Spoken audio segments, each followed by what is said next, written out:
Hello there. Welcome to the Maker Manager Money podcast, a podcast to inspire entrepreneurs to keep going and entrepreneurs to just start. My name is Kyle Knowles, and my guest today is Sean Ginsberg.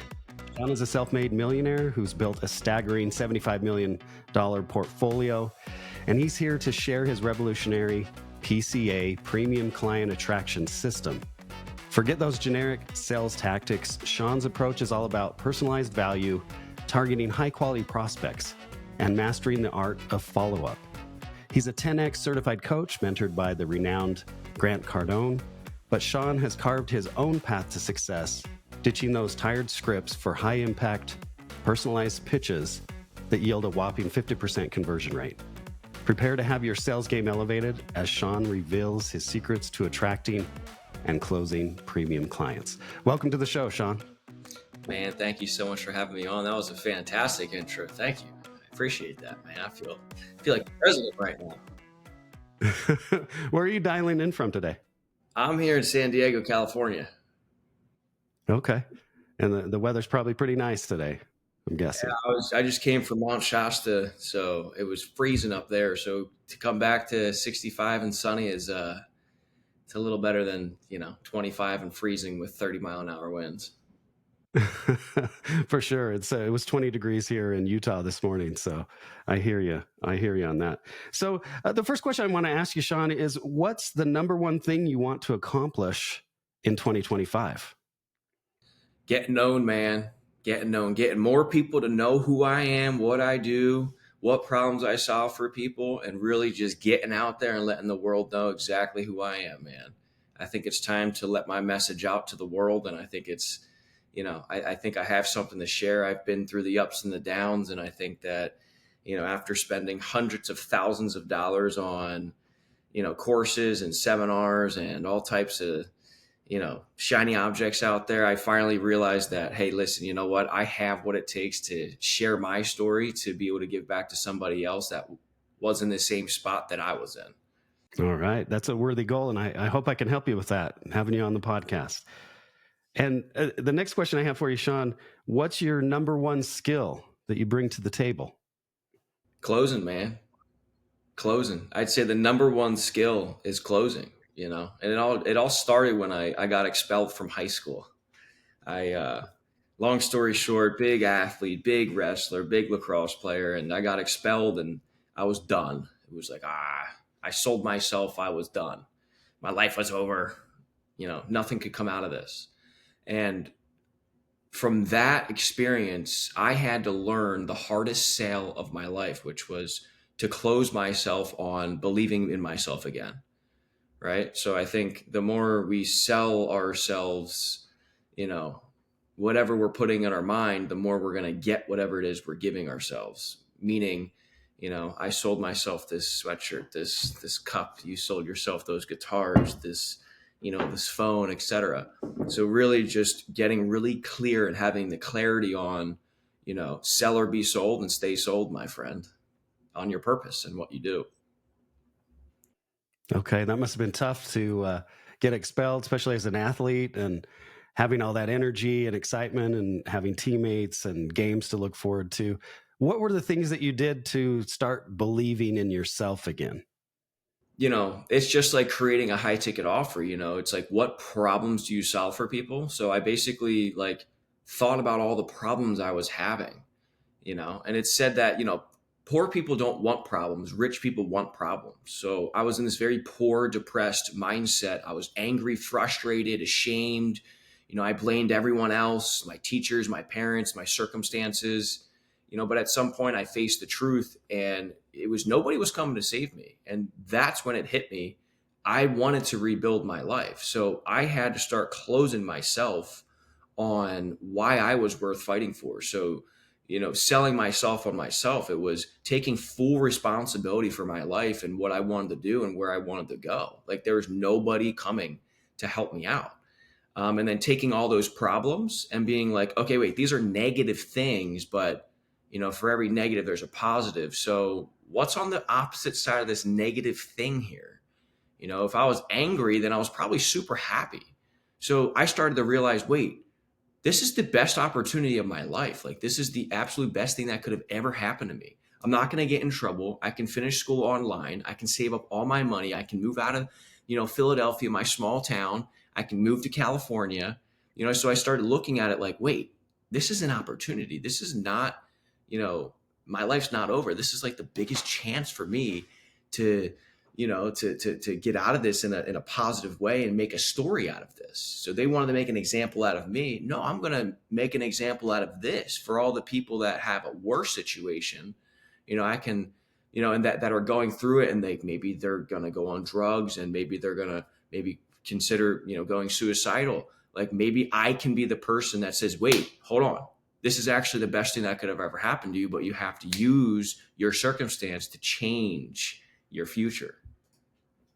So you capitalized on that. And were there any mentors or books you read, things you listened to, those kinds of things?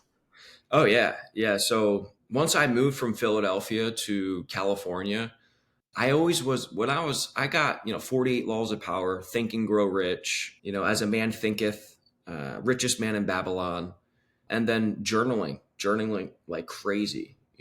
There's a lot of stuff when you're super young. It's like, you're just clicking. All these ideas and all these things are coming to you. Like, if you don't write those things down, you don't really know the power of what you're actually thinking about.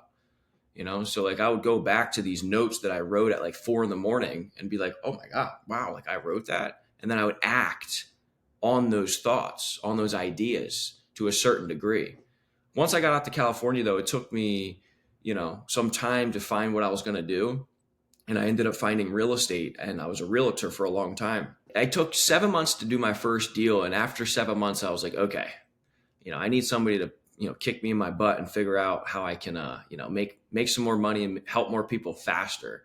So that's when I hired a mentor. I started reading anything I could get my hands on, self-development or sales, Tom Hopkins, Brian Tracy, Zig Ziglar, OG Mandino, all of the greats. And then I found, Cardone. Cardone's like a modern day version of these guys. And I just, kept stacking on the portfolio of all of these different people. And I turned it all into my own stuff.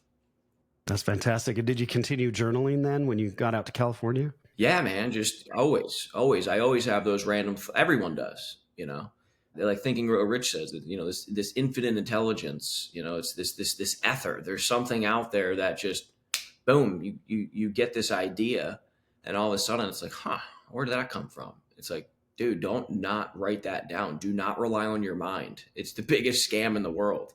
Like, write it down so you actually remember. So yeah, always. I always write. Like, if I just wrote something down. Yes, see, I forgot. I'll tell you right now. I wrote down, let's see, I'll tell you right now. He who seeks finds nothing. He who allows finds everything. And that just came out of nowhere. So I always am journaling, always finding something. And that was at 12:54 a.m. I like woke up and I was like, why am I thinking about this? And I just started writing that down. So yeah, constantly journaling, constantly reading. Right now I'm reading a lot about the universe and, kind of why we're here and how we became and all those types of things. I'm really deep into the universe. I like those types of things. Two things that you said remind me of a couple things. Journaling, people just don't understand, because I've done some massive journaling over the past year, and 3 pages every morning of stream of consciousness. And the idea came from a book called The Artist's Way by Julia Cameron. And basically, it's the best therapy that's out there. And, I love therapists, I love life coaches and mentors, all those kinds of things. But you have so much going on in your head that you can't get any clarity unless you put it down. You start putting it down and, like you said, start taking action, right? Because, the Bible says something like faith without works is dead. Well, thoughts without work, those thoughts are dead as well. That's So, true. Right. and the thing I wrote down this morning, it's actually from a song, but I'll just tell you because I just wrote it right before we got on this call together. But it was just a great lyric, and it says, "You can't become if you only say what you would have done." Beautiful. So anyway, I just wanted to share those two thoughts. But yeah, the power of writing is so incredible. I think we take it for granted, and the tools are so easy to come by. That's beautiful. That's almost like Buddha, you know. The thoughts that you think is the life that you live, right? Or what a man, what is Ralph Waldo Emerson? What a man thinks about all day long is who he becomes or who he is. That's Yeah, I love that. so. And basically, what I just got from that is you need to think and speak and act as if it's already done in the present tense, like you've already completed it. Which I can speak full experience with that. Any goal that you want to hit, anything you want to achieve, write it down like it's already accomplished. I want to make $1 million. I am a multi-millionaire. I make $10 million a year. I have 15,000 real estate units, right? I get a lot of questions like that. Hey, how do you write the goals? How do you, and then, but the thing is like, Denzel Washington said it. I forget his exact quotes, but he basically says, a dream that's just in your head, that's not written down, is just a dream, you know? But that quote that you said, that's beautiful. I love that. That's amazing. That's a good one. Yeah, just from I'll send you the song later. We'll put it in the show notes, but it's a fun little happy song. But yeah, I just that lyric just struck me this morning. And so you go out to California, you get your real estate license, you do your first deal, those kinds of things. You're taking in, mentorships by reading books and listening to tapes or CDs or things you can find online. I know Jim Rohn was one of your guys. We mentioned in an intro call that Jim Rohn was another one. I've listened to a lot of Jim Rohn and Zig Ziglar as well, and they're fantastic.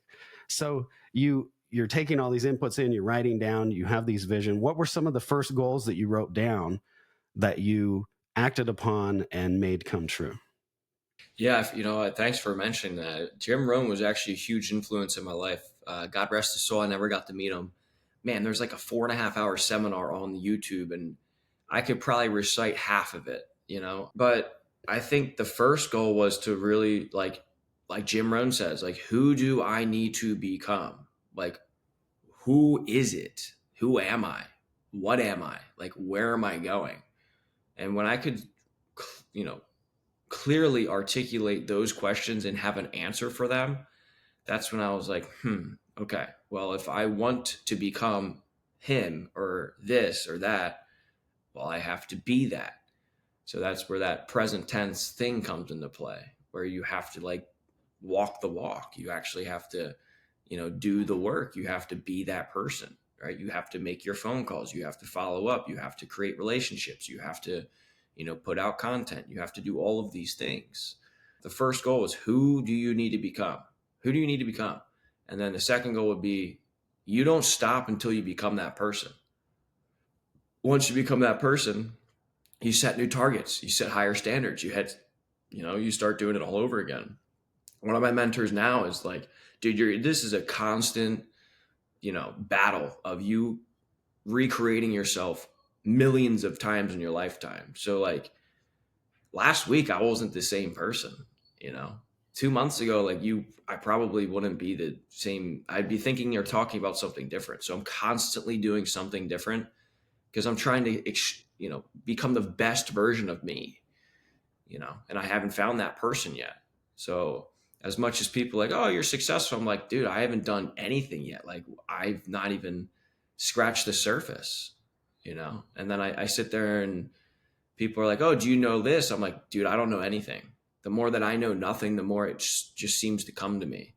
The more I get to understand, the more I have the willingness to understand, I kind of understand that there's too much to know to even grasp, so that's why I really, a goal of mine also is highly specific. Get highly specific on what's the one thing that you want to do and what you want to focus on and what you want to master, which will ultimately bring you the results you're looking for. I was all over the place, and I still feel like that today. It's like, I'm here, I'm doing this, I'm doing that, I'm in this company, I'm in that. It's like, well, wait, like, what am I going to do here to be the best at, where somebody's going to call me and say, dude, you're the best at it. I want you to do this for me. I want you to solve the problem for me. So everybody out there that may be starting a business or that has a business, but you're kind of jumping all around and you're kind of being a jack of all trades, Focus on one highly specific niche and master that niche, and everybody will pay you whatever price that you want because you are the best at it and you're the only one that can do it. And when did you have that realization that you needed to kind of narrow your focus and pick one thing? Well, once I got certified with GC, it was either I was going to go the consulting route, stay in real estate. You know, I was kind of like, I had multiple options, and it was like, well, why don't I just do all of them? And I went back to a time when I was in real estate and I was producing like 15 to 20 million a year and in personal production. And I was like, you know what? I'm going to get my loan license, my NMLS. And one of my mentors at the time, one of my brokers, he was like, dude, he's like, do you want to be the best at what you do? Or do you want to be like kind of good and make a little bit of money? And I was like, dude, I want to be the best at what I do. He's like, well, then stick to one thing and one thing only, period. And I said, okay, you're right. Because if I'm doing real estate here and I'm trying to get them the loan too, it's like, dude, you're not going to get good. You're not going to get great at both of them. You're not going to have to be able to put in the both of it so much time into both. Right. So at the time when I was just got, licensed with Cardone and I was helping coach his clients, I was like, like, do I want to keep producing? Do I want to consult? Do I want to coach? And for me, it was more fun to teach somebody how to go make 20, 30, 40, 50 grand. I got more purpose and fulfillment out of teaching people how to do that than I did. I still produce, I still do deals. I do wholesale deals, creative finance deals. I'm actually learning right now how to acquire companies. That's like my ultimate goal in 2025, I'd say, is really learning how to invest into businesses that are going out of business or that are closing their doors because they're retiring. I want to take those companies over, fix them up, actually give them the value they need, and then sell them at some point, whether that's 5, 10, 15 years. But I think there's trillions of dollars in that business, and private equity is just completely destroying in those companies. So I'd rather be me where I actually care about the people and help them out. That's awesome. I've had, I think, 3 different entrepreneurs, maybe 4, that have gone the entrepreneurship through acquisition route. And LaShawn Smith, Kevin Biebelhausen, and David Doty. David Doty left Wall Street and he bought a bakery, a 50-year-old bakery here in Utah, Utah. Lehigh Bakery is what it's called, and has taken that next level. Left Wall Street in a corporate job and bought a business that already had tons of customers and a lot of love and branding. And he came in there and did what like you're seeking to do, is operationalize it and bring his skills and his energy to that company. And he's just taken it next level. So it's really fun to see entrepreneurs branch out or get into entrepreneurship through acquisition. So, and Brian T. Franco is a guy that brings people that want to buy business together, people that want to sell their business, gets the business ready to sell, does the deal. So yeah, it's out there. It's relatively new. The concept of regular, Joe Schmoes off the street buying other businesses and becoming entrepreneurs that way. And I think it's growing. It's growing. So you're headed in the right direction. So Sean, you're in California. You're taking this stuff in. What was your first goal that you accomplished and you went, oh my gosh, this works? Selling my first house, getting my first home sold. Well, I can even go before that. When I first get to California, move, just get out of my small hometown. Like, get out of that place, man. There ain't nothing there for you. Like, everybody here is not doing nothing here. It ain't gonna help me grow. I'm in a small. People are like, why'd you move to California? I'm like, well, you see, the universe picked me up from a fishbowl and dropped me into the universe, dropped me into a giant ocean and said, swim, don't drown. So that was the first step. And that was so challenging for me. It was not easy. I left everything that I know, my family, my friends, my, just my life, everything.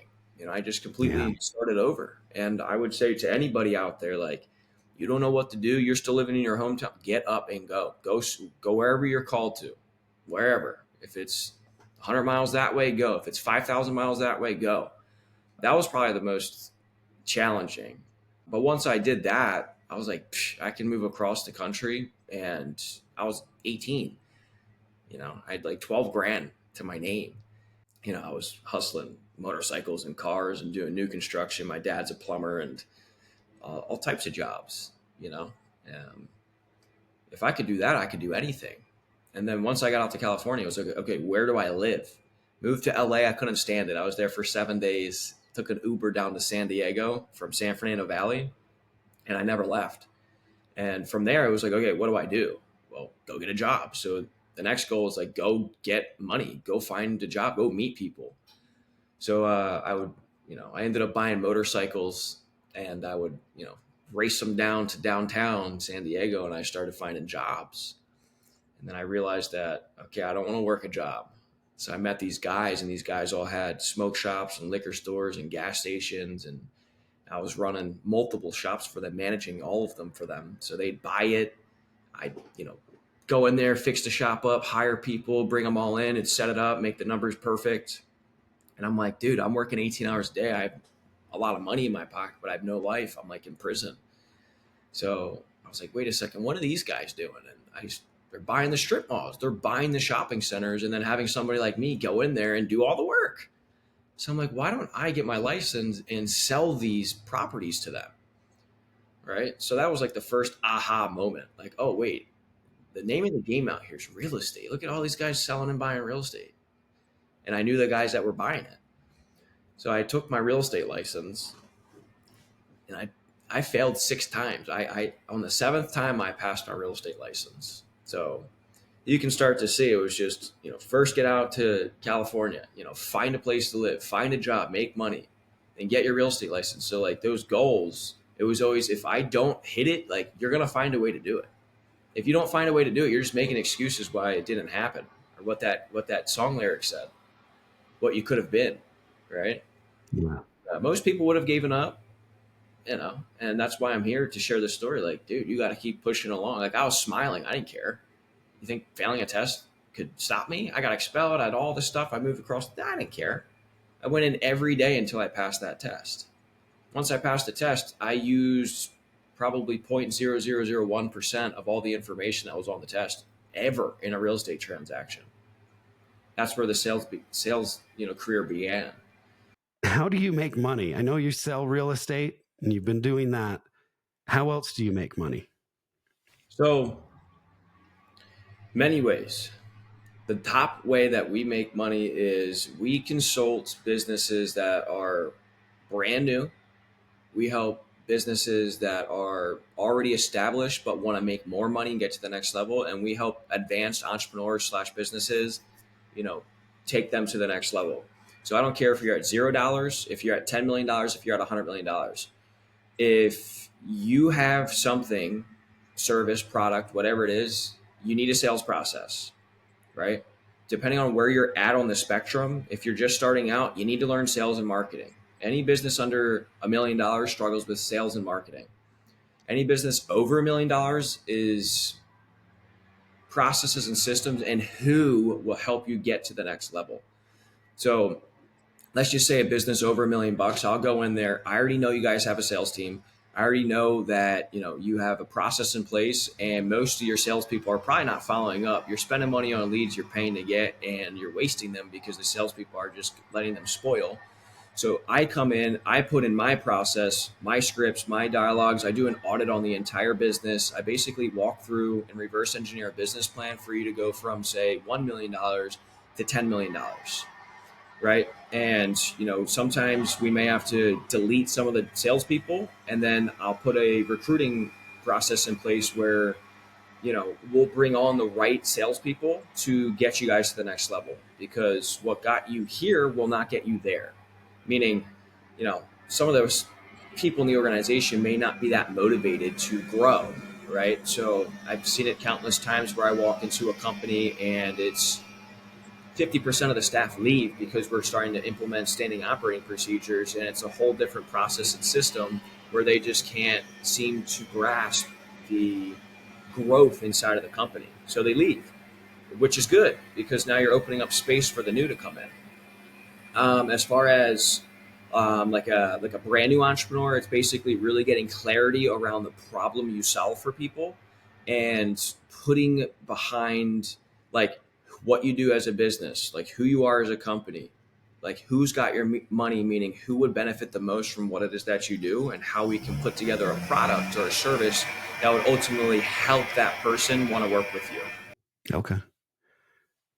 So consulting then, firms hire you to come in, establish the sales process, and tell me a little bit about the PCA, premium client acquisition. How does that fit into the sales process? Yep. So basically, there's a sales process. You got to greet, fact find, demo, close, follow up. So the PCA is basically how to attract your ideal client avatar. Who would benefit the most from your service or your product? And it really comes down to going out there and finding them, or having them come to you and you're attracting them. What content are you putting out, right? How are you delivering your message across all channels in order for somebody to do business with you? So the client attraction system is basically meant for a company to, so I can come in, I can audit the business, and we can understand and identify your mission statement, your core values, everything why somebody would want to work with you and maybe for you, right? Because if you don't know these questions to, or the answers to these questions, it's going to be a lot harder for you to get more business, because if once you get to a certain level, you're going to have to start bringing in clients from other places, whether it's paid advertising, podcasts, maybe it's some type of Google advertising. It really comes down to like why you do what you do and who you do it for, and putting a process around that. So basically breaking down, as a company, who are we? Who are we as people? I can't stress enough, like, what problems do you solve for people? And most of the time that I ask that, I get a result. What problem do I solve? Oh, I help people lose weight. That's the solution. That's the result. The problem that I solve for people is like, what are they laying awake in bed at night thinking about? And I learned this from one of my mentors. And most of my clients are like, how do I get more business? Like, I don't know how I'm going to pay rent. I don't know how I'm going to keep my lights on. I don't know how I'm going to pay my salespeople this month. I can change that. I can fix that, because I already know that if you are over $1 million in revenue, I know guaranteed that you have a database probably of 5, 10, 15,000 people. And if you're doing business with 5% of them, I guarantee we can squeeze out an additional 30% by just implementing a follow-up process, right? Touching those same clients that came in 6 months ago, 2 years ago, and turning them into paid clients. So I am the king of resurrecting dead leads and making them into revenue. That's awesome. And I think it speaks again to kind of your background and eventually coming out to California and ended up in San Diego and becoming a real estate agent initially, that clarifying your vision. And it seems like all good consultancies and agencies, when they work with companies, they come in and clarify basically the vision of the company. I saw a clip the other day from OpenAI's Sam Altman, and he basically said any startup that can't clearly articulate what their vision is in 25 words will never be successful. Do you agree with that? Yeah, they don't know what they're doing. My vision is to transform individual agents, whether that's a agency, whatever company you are, companies and advanced entrepreneurs, into great sales organizations. It's that simple. It doesn't need to be this lengthy, giant, huge, you know, 10 paragraph thing that you do. If you can't, like Einstein said, if you can't explain it to a third grader, you don't know what it is. You don't know what you're doing. So it's simple. I take salespeople and I turn them into great closers. It's really simple. It's super simple too, because once you understand the clarity behind the vision and like why you do what you do, it's a lot easier and you're a lot more confident and capable of delivering your message to somebody that would want to work with you. Sales is not selling. I'm not selling anything. I'm more of, I'm like a doctor. I tell, like, when I'm training like an organization, it's like, look, I'm going to put my lab coat on. my white coat, put my stethoscope on. I'm gonna check your heart rate. I'm gonna check your pulse. Where's the pain hurt? How does it hurt? How does it feel? What type of pain is it? Is it sharp? Does it burn? Like, I'm really trying to understand how I can help that person, because ultimately they're gonna sell themselves on my product because I know what I'm doing. I know how to help that person, and I know how to clearly articulate what I do and how I can help them. You don't go into a doctor and the doctor's like, "Oh yeah, here's the prescription." Like, for what? What do I need this for, doc? Like, oh no, just take it. It's just take the medicine. Like, they're not going to take the medicine. And you'd think the doctor's a quack. So the doctor does this whole entire spiel, does all his vitals and checks everything, and then prescribes you or diagnoses the problem. It's the same thing in sales or any product or service you have. You really want to understand what that means for you as a business. All right, Sean. So what are some of the deliverables that you deliver to clients? Well, first things first, I have to really understand the business as a whole. So it's really a deep dive on the business. So I do a whole entire audit on the business, sales, marketing, operations, everything. And I kind of get a feel for the business, where it's lacking. Maybe it's lacking sales, maybe it's lacking operations, maybe it's lacking marketing. It just really depends on what those answers, what I see from those answers. If I understand that, let's just, for instance, say it's sales, because I love sales. If it's sales, and by the way, everything is sales. If you're bringing on people, you're selling them the vision. You're selling them everything that your company is. Like, let's say, for instance, the sales process is broken and I know that. I'm going to go in there and I'm going to say, what are your KPIs? They're going to say, I don't know. Or, oh, they're 12% on, close rate. And it's like, how long have you been seeing that? Well, we don't know. We've just been tracking it for 6 months.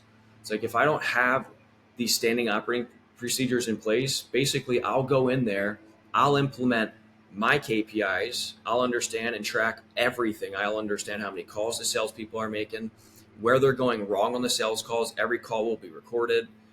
Basically I'll implement a system. We use Go High Level, for instance.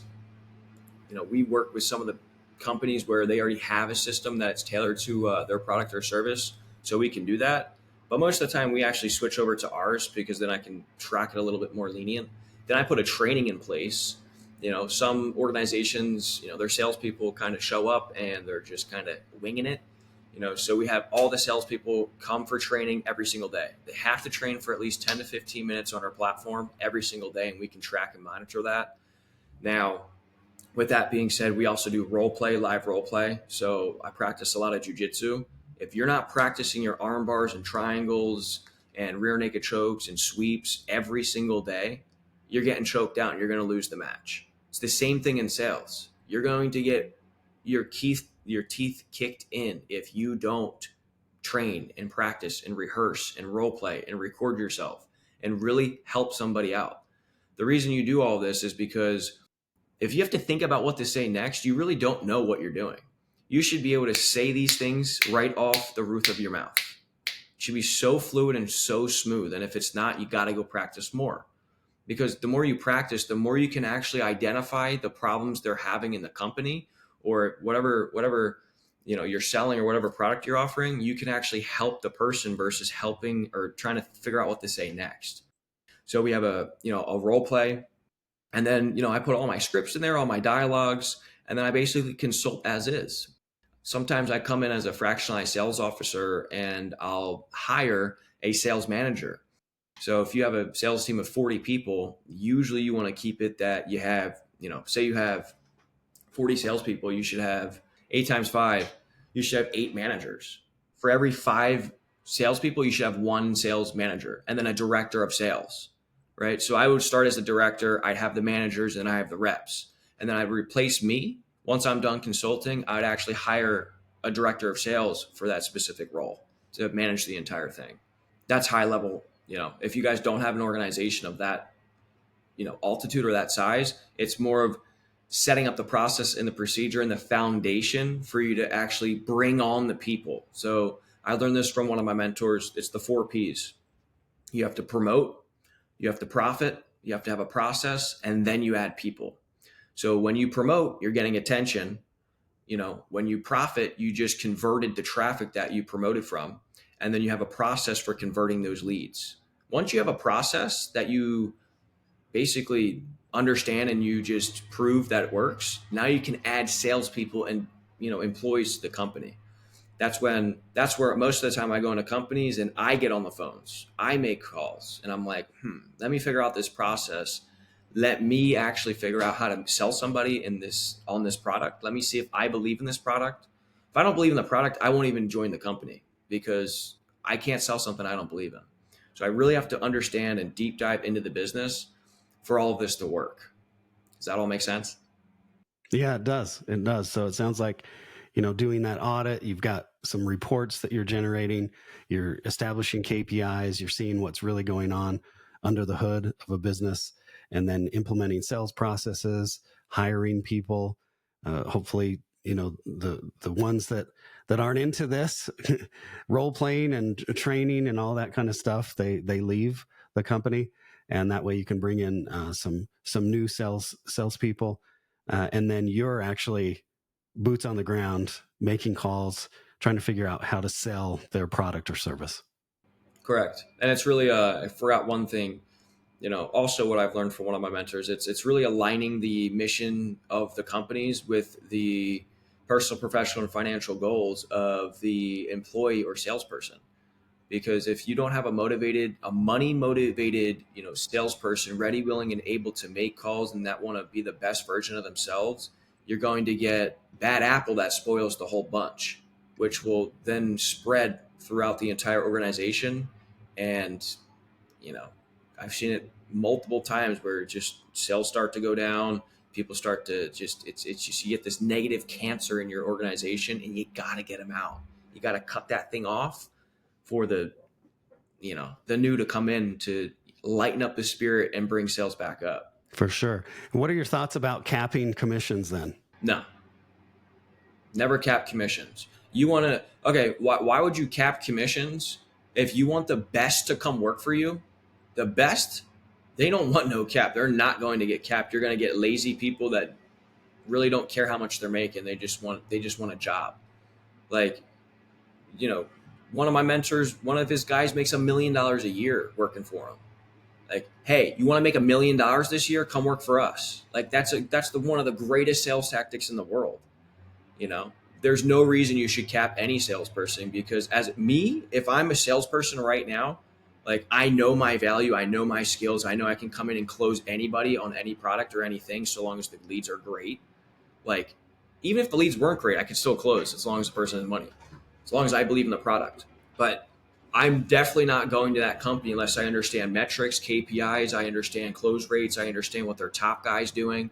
If their top guy's making $50,000 a year, I'm going to be like, hey, this probably was not the best opportunity for me. The guys, some of these guys are making $650,000 a year, making 500-600 calls a day. Like, I'd want to be there.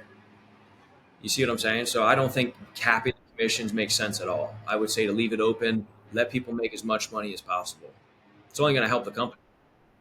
I agree. I've seen it in corporate so many times, though, where they're like, "Oh, all this money's going out the door," and but yeah, morale goes down. Salespeople leave, just like you said, because they want to go somewhere where, if they are the best version of themselves and work hard, they can make a lot of money. That's why they're in sales, or that's why most people are in sales. So I have a question for you, Sean. What is the most significant misconception people have about sales and salespeople? I love that question, because most people think of sales like a washed up car salesman. Sales, he's trying to sell me something. So here's the difference between a great salesperson and a con man. You know the difference? Intention. And I learned this from one of my real estate mentors. The salesperson wants what's best for who? The client. The con man wants what's best for who? The con man. So the misconception is every salesperson is just out to get a buck. Well, you're right. That's why you got to do your due diligence. That's why you have to really understand who you're dealing with.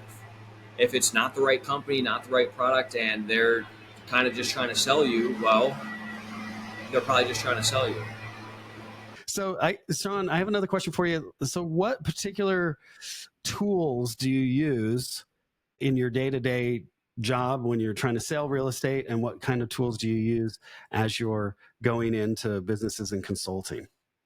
Those could be software tools. Those could be, okay, your phone. This is my sword. This is my this is the thing that'll make you millions, billions of dollars. Pick up the phone and start dialing. I always use a CRM. I always use a triple auto dialer. It depends what I'm doing. You know. What's a triple auto dialer? I'm not familiar with that. Sure. So it's a software or system where you can call three or four people at a time. So you don't have to call one by one by one. You can call three people at once. So if I'm prospecting, I'm definitely getting on. Sometimes I'll call off 6 lines, and people always say, "Well, what if two people answer?" Usually, there's a process for that. Whether it's you leaving a message, or you get to call them back on a different list. But usually, I keep it at three people, or a triple dialer, and it's just you can get through more contacts faster. So if you're making 600 dials, you can probably speak with 60 people a day, a lot faster than if you were making solo dials. Solo dials, you should be making anywhere from like 8 to 12 contacts an hour. So depending on targets and goals, I can help people reverse engineer how many leads and how many contacts they actually need to make per day based on how much money they want to make per year based on stats, closing rates, and KPIs. So, do you do consulting for just individual sales people who want to get better at sales? Absolutely, of course. It's just, it's a little bit more of a lengthy process because I have to understand their product, their business. I have to believe in their product. Some salespeople come to me and it's like, I don't see the value in helping that specific person because they're more likely trying to steal the leads from their company or something like that. So it's so long as it's in an ethical, moral, responsible way, of course. I help individual salespeople, individual businesses, and then I help the people that are like this is for anybody that's just starting out, whether it's in sales or being an entrepreneur, starting a business. This is for the people that already started but are like, I'm stuck. Like I don't know what to do. And this is also for the people that are super advanced doing 5, 10, 20, $50 million a year. Okay, so I'm just going to give you a quick example. I know we're almost running out of time here, and then we'll get to some personal questions. I'm an entrepreneur who wants to sell a service to business owners. What are the steps I have to do to make that happen? What problem do you solve for people? The problem of not having time to produce a podcast. Okay, great. Now, do you have a list of people who would benefit the most from your service? I believe business owners who want to increase their personal brand and promote their product or services or businesses. Okay, beautiful. Do you know where to find those people? LinkedIn. I can use Sales Navigator. I can look for job titles that say business owner, founder, partner, managing partner, things like that. So one of my mentors said, if nobody knows you, nobody flows you. So what you're doing is you're getting attention. So how do you get attention? You got to get out there and start making noise, right? So you're exactly right. Go to LinkedIn, and you have to, articulate that message. I know we're running out of time, but, take that message, the problem you solve for people, put that into a message that clearly articulates how you can help them, what problems they have. Like they're going to if you reach out to them, they're like, wow, this guy knows my problems and I have not even spoken with this guy. Like, what is he in my head? That's the depth of what you need to do in order to get somebody to really come in. So then I would say it's a contact game. So how much money do you want to make in the next 12 months from now? $60,000. Okay, $60,000. What's the price of your product? $1,000 an episode. So that's 60 clients. 60 clients. If let's just say we'll use an average rate of 6% close. So if you take out your calculator and you do, 60 clients, how I got 60 is 60,000 divided by 1,000 is 60 clients, right? Or 60 episodes. If someone wanted to do a weekly episode, that would be one client 52 times in a year, right? You want to make 60 grand though, right? Yeah. So yeah, it doesn't matter. See, this is where the great point. Most people will get caught up on that. So it doesn't matter how it happens. It's just $60,000 you want to make. the price of the product's $1,000. You just need 60 clients, whether that's one client 52 times, one client, just whatever. It's $1,000 for 60 clients. If you divide that by a 6% close rate, you need 1,000 contacts. You need 1,000 people that are in your database, and you'll get 1,000 people. Let's say you work 300 days a year. It's really only about 3.3 people. That's rounded up to 4. If you take 4 times 10, that's 40 contacts a day, I'd say. I'm sorry, 40 calls. 40 calls a day will give you contacts. 40 calls or 40 emails a day going out. Oh man. So if you want to do emails, I would times it by 10 again, which is 400. I'd send out about 400 emails a day to get 40 people to respond, to get 4 contacts, like 4 serious people. For a new business, you really have to write down and track and monitor your KPIs, because I'm just going off of, like a really low close, 6% close rate, and then, 10%. It could be higher than that. It could be lower than that. But until you know those numbers, that's kind of how you want to do it. And there's 10 reasons why closers fail. Number 5 is the incorrect estimation of effort. Nobody understands, the depth of what you need to do in order to bring a deal. Do they underestimate it most of the time? Always. And then they give up because they make 30 calls a day and they thought that was going to get them the deal. It's like, dude, you got to make, 30 contacts a day, which will come from 300 calls a day. So and it depends on what list you're calling off of. Is it a cold list? Is it a hot list? A hot list, your numbers will go up. If it's a cold list, you're probably, based on my experience, if you're cold calling, like, you're going to get a 1 to 5%, close rate, period. Until you get really good on the phone, you'll probably get like 10 to 15%. You'll get 25% to pick up, but out of that 25%, how many set appointments with you? If nobody set an appointment with you, then your script's not good. You're not speaking the right language to that person. If you're setting appointments, but then not closing, well, your demo's not good. So these are all things to track. And these are why I go into businesses and I can track and monitor and then adjust. If I know the sales team set 60 appointments last week, but have 2 closings, it's like, all right, let me hear your demos. Let me hear what you guys are saying. Right. And they're just, oh yeah, well, it's 60 grand. And, it's, this is what we're going to do for you. Like, okay, we need a structured, tailored demo.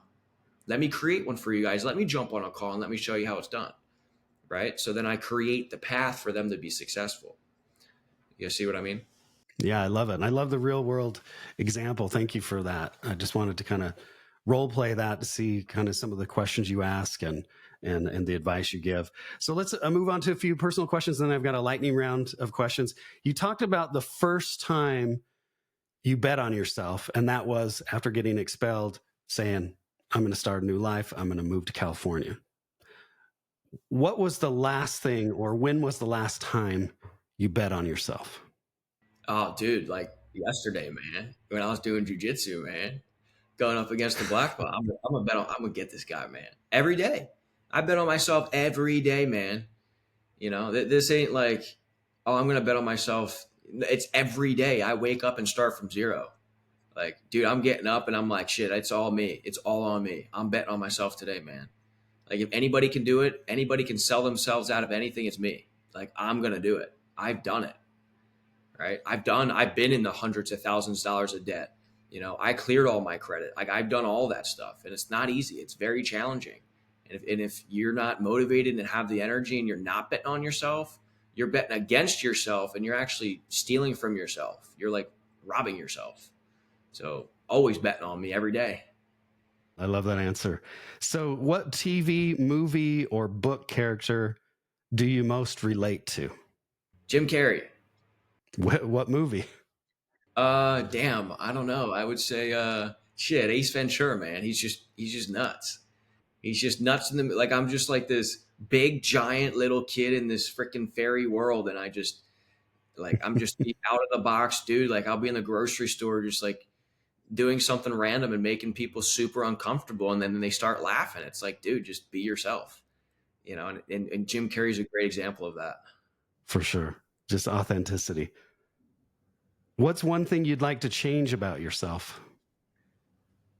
Um, Overanalyzing and thinking way too much. Yeah, I like that answer. I think overanalyzing and sometimes anxiety, things like that. I think every entrepreneur I talk to, man, they're going 1,000 miles an hour and sometimes overanalyzing. So outside of work, you mentioned jujitsu, so maybe that's the answer. But what are you most passionate about outside of work? My family and jujitsu, man. Like I can't stress enough. Like you never know how much time you have left. Time's the most important thing to me. If you start to add up your time and see how many hours you have left, turn those into minutes. Like it's not that much time. We're here, in the grand cosmic scheme of things, we're here in less than a blink of an eye. Like take the time to call your mother, tell her you love her, tell your dad you love them, tell your kids, just hug them, just do whatever you can to have the absolute best experience with your family, and really guard and protect your time and your energy. So I'm really about the universe, energy, family, and I love jujitsu, man. Love jujitsu.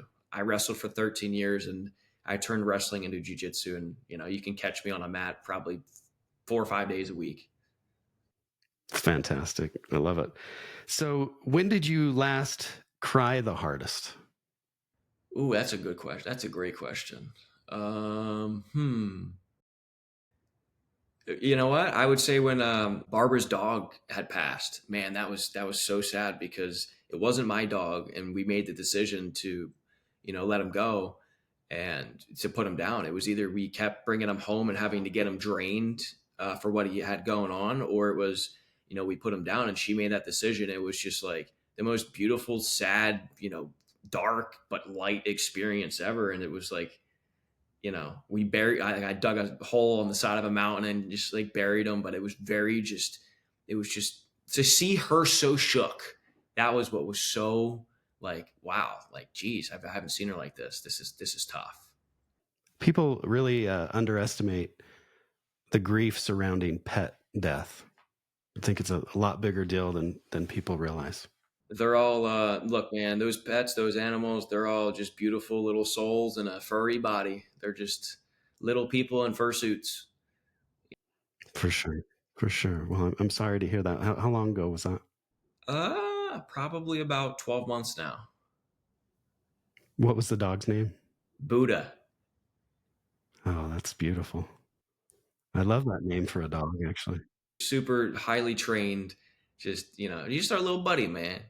We got a kid, we got a cat now, and the cat's basically my best friend. He sleeps on my head every night, and like I said, you never know how much time they have left. So even though the cat drives me nuts, it wakes me up all night and wants water all night. He only drinks out of the shower. I give him as much love as I possibly can because I don't know that time. You never do. Right. I agree. What kind of dog was Buddha then? He was a little Chihuahua mixed with a miniature pincher. Oh, that's cool. Okay, here's the lightning round of questions and we can wrap up. Favorite candy bar?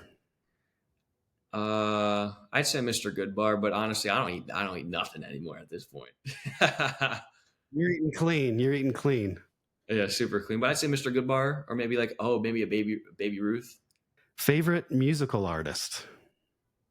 Right now, well, I listen to a lot of music with no words. So right now would probably be I don't even know the dude's name. I'll tell you right now. I just go to Pandora and just play. Oh, BG Adair is probably one of my favorite. But Potsu, not POTUS, Potsu Radio. Potsu? Is that how you spell it? Yep. Just simple, no words. I can think and I can kind of make my own music in my own head and start singing along. Nice. Favorite cereal? Cinnamon Toast Crunch, Mac or PC? Mac, Google or Microsoft? Google. Dogs or cats? That's a hard one. Man, I like cats, man. The reason being is because I grew up with cats and it's just, they're just like perfect in their way that they move, the way they act, that Man, that's a hard one. I think I love them equally both because the dog gives us nothing but love. But I don't know. I'd say a cat. I'd say a cat. I'll go with a cat. Yeah, I got a giant tiger. Yeah, I'd say a cat. Nice. So, last question for you, Sean, before we wrap this up. What's the worst thing about being an entrepreneur? And then the opposite of that, what's the best thing? Worst thing is you're in business 365 days a year, 7 days a week, 24 hours a day. Pick up the phone. You always have to pick up the phone. Most entrepreneurs don't. The best thing about that is that you can do whatever you want, whenever you want, with whoever you want, when you say you want to do it. So you have the freedom to do whatever you please. If you want to close up shop that day and not work, go ahead. But at the end of the day, it's a huge sacrifice, and most people are not willing to do the work it takes in order to get to a spot where you're free, that you can have that freedom. So it takes all of that time to put in to be able to deposit or withdraw the time back that you want to use for whatever you want to do. Thank you. I really like those answers. So, Sean, I just want to thank you for taking some time to be on Maker Manager Money today. Your conversation really reminded me about this quote, and I'll probably butcher it a little bit, but it's about extreme ownership. And the quote is something to the effect of, take ownership of your life and a terrible thing happens. No one to blame. And it just, the things we've talked about just remind me of that quote. And I loved all the books you mentioned at the start of the conversation. I'm right there with you. I was a big Jim Rohn fan growing up, listened to a lot of Zig Ziglar, Napoleon Hill, all these other giants. Man's Search for Meaning. These kind of books are very, very helpful. We'll list them in the show notes. But thanks again, Sean, for taking some time, being generous with your time. And I can't wait to publish this episode. Thanks for having me on, man. This was an absolute opportunity. I appreciate it. Listen, this was amazing. Glad that I had the opportunity to use your platform to be able to share my story with people. So God bless you. Thank you. And man, this was great. Blessings to everybody.